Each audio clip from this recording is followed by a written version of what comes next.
à l'avant-veille du 66e anniversaire de l'indépendance de notre pays.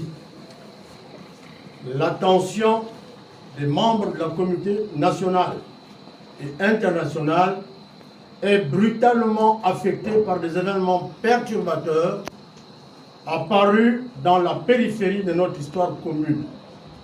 Événements perpétrés malencontreusement et certainement malicieusement par des individus désireux de faire sensation. Nous le savons tous, chers compatriotes, historiquement et culturellement, les 3 ou 4 générations des Gabonais qui se côtoient dans ce pays, le mois d'août n'est pas un mois comme les autres. C'est en effet le mois de la nation, le mois de la mémoire, le mois du rassemblement et de la célébration de nos droits et libertés, de notre appartenance, mais aussi, autant le dire, celui de l'inventaire, de la rencontre et de l'appropriation citoyenne dans la cohérence et la cohésion. C'est aussi désormais celui du contexte du moment, celui de la libération dont nous célébrons la commémoration le 30 août de chaque année. C'est dans cet esprit qu'il nous paraît nécessaire de nous interroger collectivement sur l'état de notre débat public et plus particulièrement sur la multiplication depuis quelque temps d'attaques injurieuses, outrageantes et parfois profondément haineuses visant le président de la République, son épouse et même sa mère. Il ne s'agit nullement, en prenant la parole sur cette question, de soustraire le président de la République à la critique. Dans une République, le président peut être critiqué, son action peut être contestée, ses décisions peuvent être discutées et même combattues politiquement. La liberté d'expression, la contradiction démocratique et la liberté d'opinion constituent des acquis essentiels de toute société démocratique.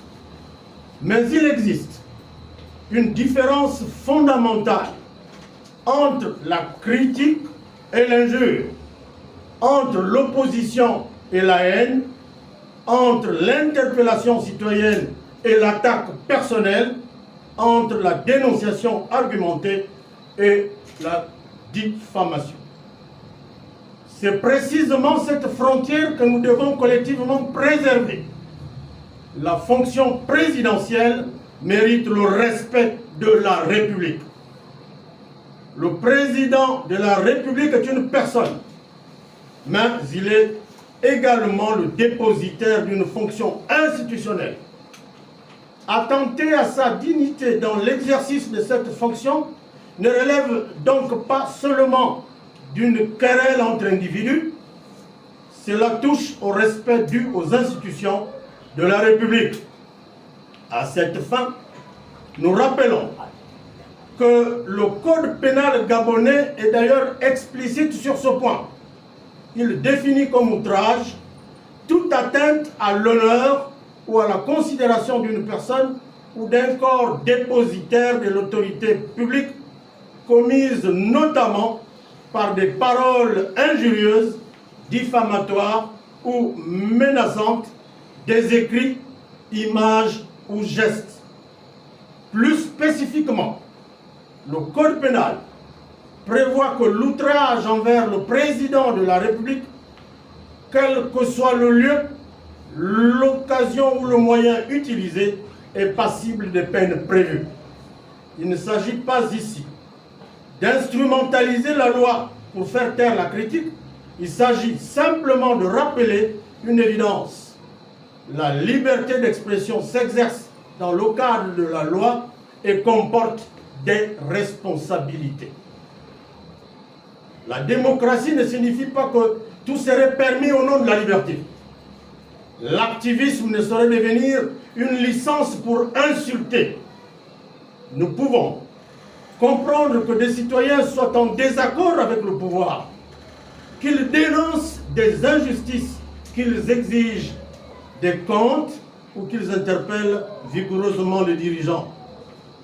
Nous pouvons même considérer que l'activisme citoyen est nécessaire à la vitalité démocratique lorsqu'il contribue à relever les dysfonctionnements, à défendre les libertés et à faire progresser la société. Mais l'activisme véritable ne se mesure pas à la violence des insultes. Un citoyen engagé doit pouvoir argumenter, démontrer, convaincre, proposer et lorsque cela est nécessaire, dénoncer. L'injure n'est pas un argument. La vulgarité n'est pas du courage.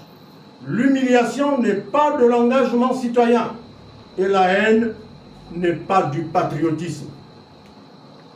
Ceux qui profèrent des injures contre le président de la République doivent se souvenir d'une chose essentielle.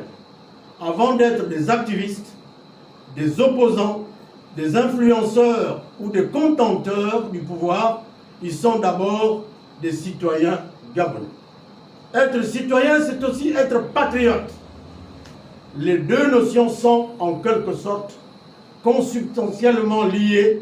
On ne peut revendiquer avec force ses droits de citoyen tout en oubliant les devoirs qui accompagnent l'appartenance à la nation. La famille ne doit pas devenir le champ de bataille de la politique. Il est encore plus préoccupant de constater que les attaques ne se limitent pas à la personne du président de la République, mais s'étendent à son épouse et jusqu'à sa mère. Quelles que soient nos divergences politiques, la famille ne devrait jamais devenir le champ de bataille de la confrontation politique. On peut combattre une politique sans combattre une famille. On peut contester un président sans insulter sa mère. On peut s'opposer à un gouvernement sans humilier son épouse.